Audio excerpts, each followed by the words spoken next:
My father had 93 years, but it seemed short. In his seemingly long life of 93 years, it was short because it just seems like if we only had more time.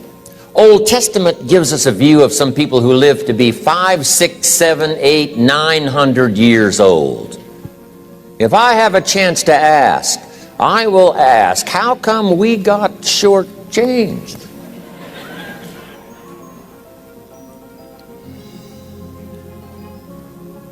Wouldn't that be a good question if you had a chance to ask? Imagine 7, 8, 900 years to watch generation after generation after generation after generation stay healthy and well. I mean, you gotta be healthy to make it to 900. You gotta take your vitamins.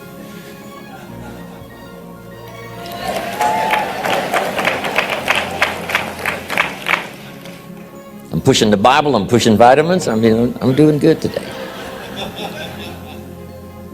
So, the key is time is precious. Now let me give you Bill Bailey's description of time. Life is not just the passing of time. Life is not just the passing of time.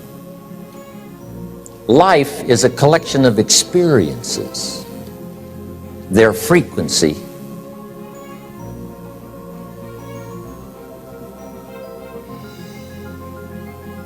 and their intensity.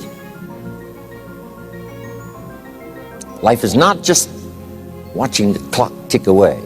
Life is a collection of experiences, their intensity, their frequency. When my friend Mark died at age 44, someone says, that's young to die. But what if he lived 4 lifetimes in one? It might not be too young. So here's whatever the span of your life turns out to be, here's what you want to fill it up with: experiences and the intensity of those experiences.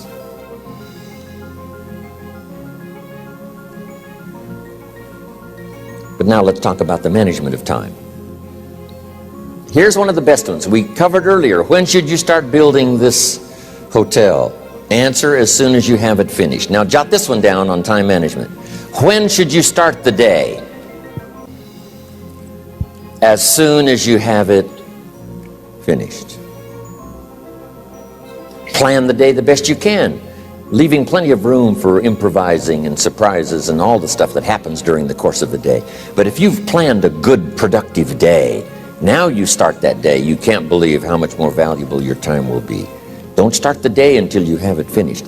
Now here's the next one. Don't start the week until you've had it finished. Now to lay out a week is a pretty good challenge. Next, don't start the month until you have it finished. The places to go and the people to see and the productivity and the sales and the customers and the development and all the rest of what you want to accomplish during the course of 30 days. Don't start the month till it's finished. And then here's the big one. This is really challenging. Don't start the year until you have it finished. To the best of your ability. It can't be finished like minute by minute. But in terms of the sweep of what you want to accomplish in the year 2002, make sure that that's set and ready to go by the time January 1st rolls around. And it might get all upset. It might get torn up and you do a new one. You make so much progress the first 90 days that now you've multiplied it all by 2, by 3. Because that happened to me. I thought, wow, this is going to be a great year. By the time I'd finished the 3rd month, I'm rolling, I'm soaring. So many things are happening, I revised my whole year's plan. Okay. Now, jot this down. Approaches to the management of time. Here's the first one. Ignore the subject. I mean, that's good advice.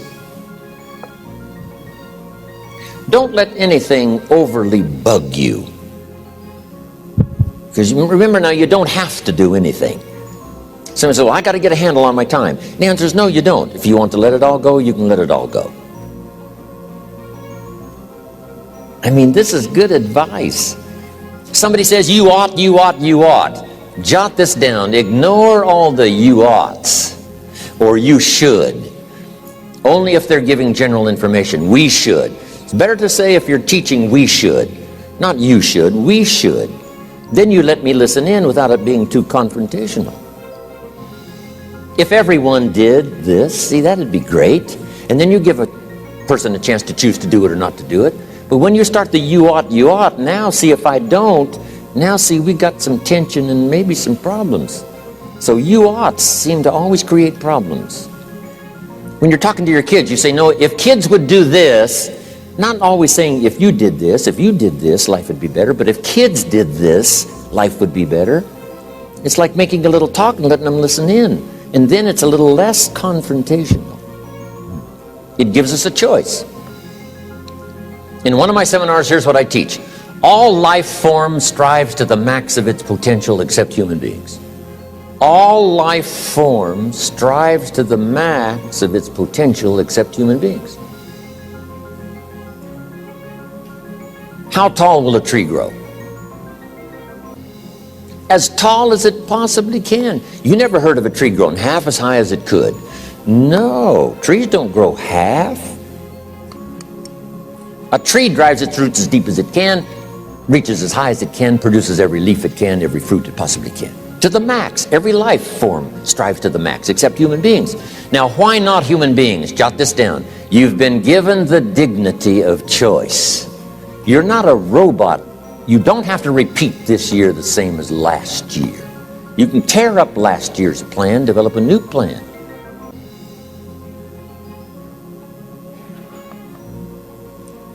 So, the dignity of being a human being. Now, here's the choice on being a human being. To be part of all we were meant to be, or to be all. To strive for all, or half, or part, or some. The choice is up to you to develop one skill or 10 skills. Someone says, well, I'd be happy with just one more language. Well, some say, hey, I'm going to learn 6 or 7. And this is all a matter of choice. And when someone says, no, you ought to learn 4, you've got to resist all that.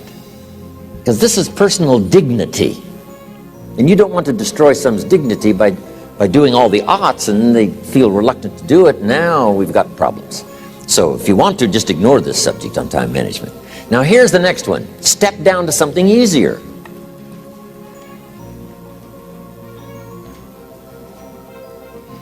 The guy's in sales and he says, oh, I want to own the company. Finally owns the company. Now he's got no time to play golf. He said, when I was in sales, I was making big money playing golf 3 days a week.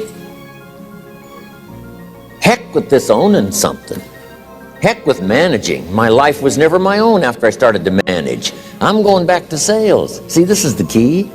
If you're getting too pressed, you might consider stepping down to something with a little easier time pressure. Little girl says to her mother, Daddy comes home, brings his briefcase and pats me on the head and says hello, disappears and works on his papers.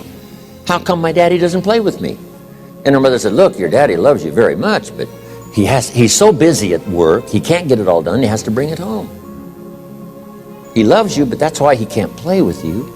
And the little girl said, why don't they just put him in a slower group? So, jot this down now. If you don't have time for your kids, you might consider joining a slower group. Remember when I said some things I went for cost me too much? So reconsider. Next key to time management, and that's work longer and harder. But see, there's a limit to that. I almost lost my health the first year. I went so crazy about personal development and achievement. I just went bonkers. You know, I told you I was skinny. By the end of that first year, I was a walking shadow. And then it suddenly occurred to me, what if I got rich and too ill to spend it? I mean, that was a shocker. So I started, developing a little more reasonable.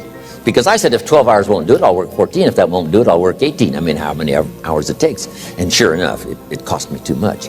So see, working longer and harder for some might be appropriate. If you're just sitting around not doing that much, this might be good, work longer and harder. But you can only work so hard. Here's the key, not to work harder, but smarter. When you've worked as hard as you can, doing the best you can in terms of physical output in the time, reasonable time. Now here's the ultimate in the management of time, and that is you simply become more skillful. When I first got into sales, You know, I was around people that could get, 9 out of 10, 8 out of 10. And when I first started, I could only get 1 out of 10. But here's what I did. I worked around the clock, so that I would make up in numbers what I lacked in skill. That's good in sales. You got to jot that down. When you're new, you make up in numbers what you lack in skill. Now, when you become more skillful,